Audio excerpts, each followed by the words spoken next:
Bem-vindo à série As 5 Armadilhas do Empreendedorismo, uma série que vai te ajudar a empreender melhor com um risco reduzido.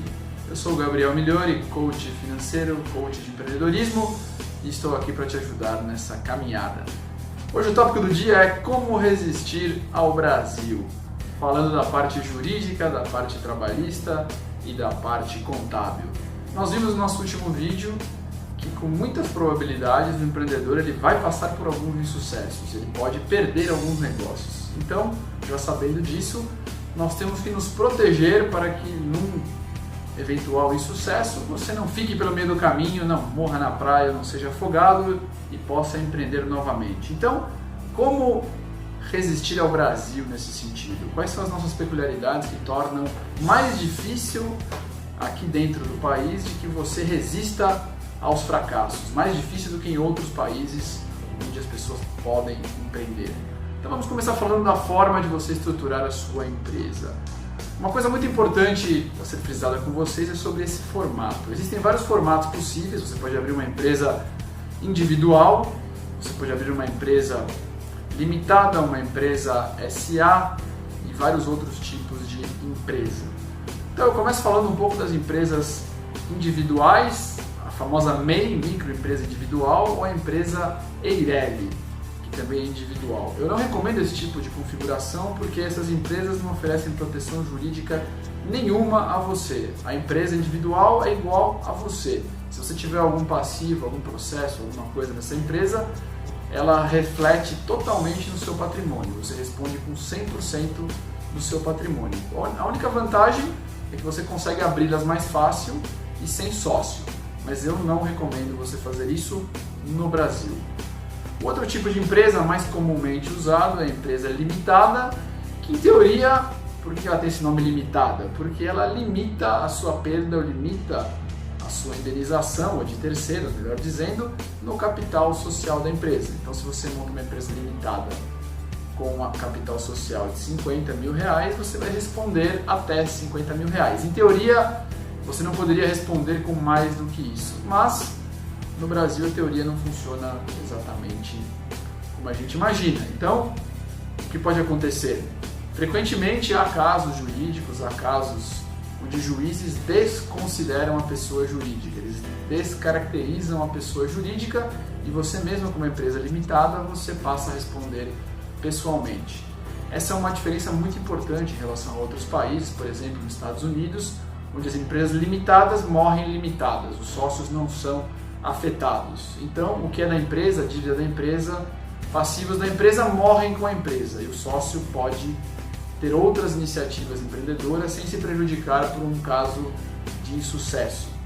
Então, isso no Brasil é comum, em especial na justiça trabalhista, que praticamente desconsidera a pessoa jurídica com muita facilidade, mas mesmo na justiça comum, no civil, isso também acontece em alguns casos. Então, lembre-se disso, de que você não deve achar que você nunca vai pagar aquilo, fazer dívidas demais, tomar dívidas que você não vai conseguir pagar ou criar problemas que você não vai conseguir resolver, pois isso vai ficar associado a você possivelmente para o resto da sua vida. Então, não arrisque demais, esse é um tema que a gente já falou nos vídeos passados. Bom, vamos falar um pouco sobre as dicas trabalhistas, dicas do dia a dia práticas para você não ter nenhum passivo, para que você não seja processado ou que você não tenha que pagar grandes indenizações. Então a primeira delas, a mais básica, é não deixe nunca de registrar os seus empregados. A gente sabe que em muitos casos os funcionários pedem para não ser registrados porque estão recebendo seguro-desemprego e se eles forem registrados eles perdem esse seguro. Outros já têm outro emprego, outros não querem declarar o valor que eles ganham, então pedem para não ser registrado. Não entre nessa, isso acaba se voltando quase que sempre contra você. Depois, quando a pessoa não foi registrada, lá na frente ela vai pedir uma indenização, vai pedir as verbas trabalhistas sobre esse período, mesmo você tendo concordado com o pedido delas. Então, nunca aceite esse tipo de situação, registre o funcionário desde o primeiro dia. Um outro ponto importante é, na justiça trabalhista no Brasil, o ônus da prova não é de quem pede, não é de quem reclama, é de quem é acusado. No caso, a empresa, chamada reclamada. Então a pessoa pode alegar uma série de coisas e ela não precisa provar tudo. Você deve provar que ela está errada. Então, sabendo disso, tente guardar absolutamente todos os comprovantes de documentos que você fez, pagamentos, documentos e várias outras coisas. E falando em documentos, vamos falar sobre a folha de ponto, que é um tema de muito problema, é uma armadilha para os empreendedores. Então, você tem que ter a folha de ponto de todos os seus funcionários preenchida e assinada. E aí alguns me perguntam, não, mas eu comprei um sistema biométrico que o funcionário tem que colocar a digital dele na folha de... bater o dedo na digital e o sistema registra esse horário. Mesmo assim, eu recomendo você imprimir essa folha e fazer com que o funcionário assine, pois eu já vi diversos casos onde juízes desconsideram o ponto eletrônico por não estar assinado pela pessoa. Então fica aí a dica. Sempre tem as folhas de ponto assinadas, independente de ser anotado à mão, ou eletrônico, ou biométrico, tenha isso assinado e arquivado. Outra dica é a questão dos benefícios. Jamais pague benefícios, vale transporte, vale alimentação, vale refeição, em dinheiro para os seus colaboradores.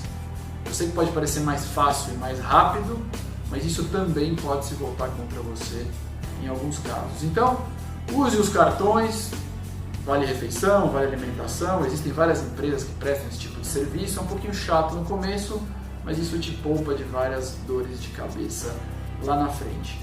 Por fim, falando de trabalhista, tenha sempre um bom advogado trabalhista do seu lado. A justiça trabalhista ela é muito peculiar.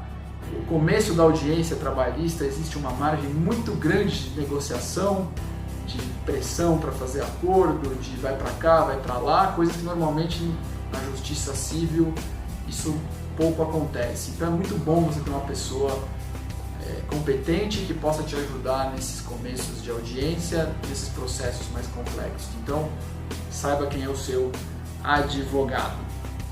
Bom, por último vamos falar da contabilidade.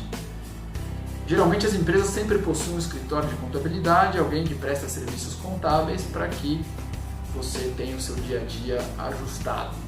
Bom, a minha dica é: contrate um bom escritório de contabilidade, mas não deixe de supervisionar, olhar os documentos e conferir os cálculos e algumas coisas que são feitas. Não acredite 100%, não faça as coisas sem conferir, achando que tudo está sempre certo.